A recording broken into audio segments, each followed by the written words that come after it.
আপনাদের কি কখনো মনে হয়েছে যে দশ মহাবিদ্যার এক বিদ্যা হচ্ছে মা ধূমাবতী? বিধবা ফর্মে মা আছেন কেন?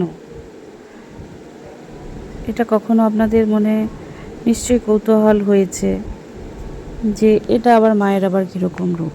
মাকে তো দেখেছি কত সুন্দর সধবা, আবার বিধবা কী করে হলেন? এই যে কিছু কৌতূহল আছে, আজকে তার সেই কৌতূহলের আমি সমাপ্তি ঘটাচ্ছি।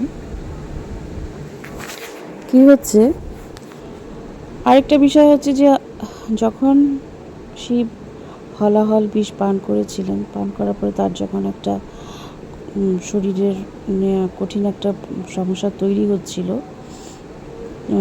তার গলা নীল হয়ে গেছিল বলে তাকে নীলকণ্ঠ নামেও আখ্যায়িত করা হয়। কিন্তু নামটা বড় কথা নয়, বড় কথা হচ্ছে তার সমস্যা হয়েছিল, ভীষণ শারীরিক সমস্যা হয়েছিল।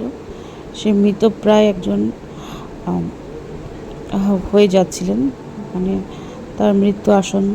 তখন কি হলো, মায়ের দুগ্ধপানের মাধ্যমে উনি শিশু শৈশব অবস্থা চলে আসলো এবং মায়ের দুগ্ধপানের মাধ্যমে তার আবার শরীর নির্বিষ হয়ে গেল। তো এটা আমাদের বুঝে নিতে হবে, সবই আছে, আমাদের জাস্ট একটু বুঝে নিতে হবে, তাহলে আমাদের হিন্দু শাস্ত্র কিন্তু একদম সহজ সরল। তাহলে মা ধূমাবতী কখন? মা ধূমাবতী তখনই তৈরি হলো যখন হচ্ছে ভগবান শিব হলাহল বিষ পান করে পুরো পৃথিবী বিশ্বকে যখন বিষমুক্ত করলেন, তখন কি হচ্ছে, শিব কিন্তু এই যে শৈশব অবস্থা চলে যাওয়া, একটা প্রাপ্তবয়স্ক শিব তার শৈশব অবস্থায় চলে যাওয়া, এগুলো ঠিক না, মানে এগুলো ঠিক বাস্তব চরিত্রের সাথে মেলে না। তো এটাই হচ্ছে বিষয় যে প্রাপ্তবয়স্ক যে শিব তার কিন্তু মৃত্যু ঘটে, আর সেই কারণেই মা ধূমাবতীর সৃষ্টি হয়। এরপরে হচ্ছে যে তাহলে শিশু শিব কী করে আসলো?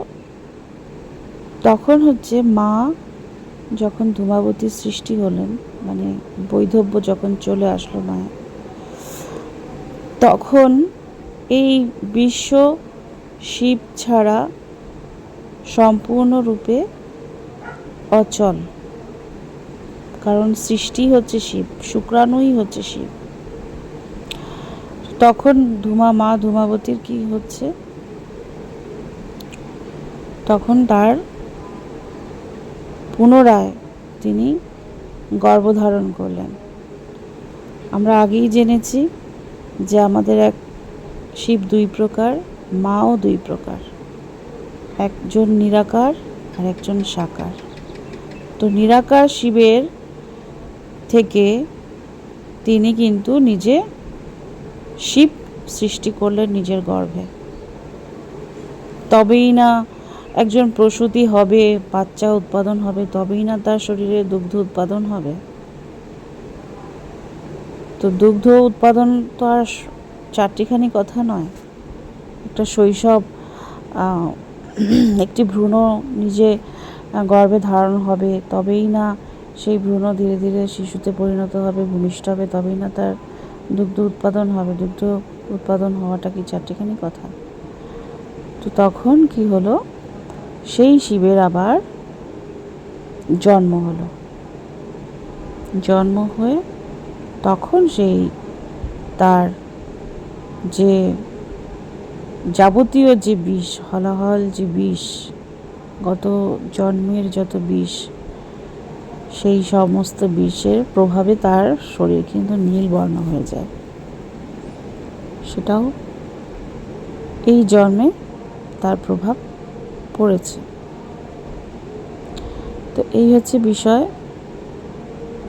পর্যবেক্ষণ, যে শিব কেন শৈশবে চলে আসলেন এবং মা ধূমাবতী কিভাবে হলেন, এই হচ্ছে তার গুরু অর্থ। এরপরে হচ্ছে যে শিশু যে শিব, সেও ধীরে ধীরে বড় হলেন। বড় হওয়ার পরে তারপরে মায়ের তো আরও ফর্ম আছে না, 64 যোগিনী হচ্ছে মায়ের ক্ষুদ্র ক্ষুদ্র ফর্ম, 64টা ফর্ম, 64 ভৈরবও আছে। তো সেক্ষেত্রে দশমহাবিদ্যার মা ধূমাবতী হচ্ছে এই ফর্ম, বিধবার ফর্ম। আর বিধবা উনি কীভাবে হয়েছিলেন সেটা আমি জানালাম। আর শিব আবার উৎপন্ন হলো, সেই শিব আবার উৎপন্ন হলো মায়ের কার মাধ্যমে? মা কালীর মাধ্যমে। তো মা কালী একাধারে মা, কার মা? শিবেরও মা।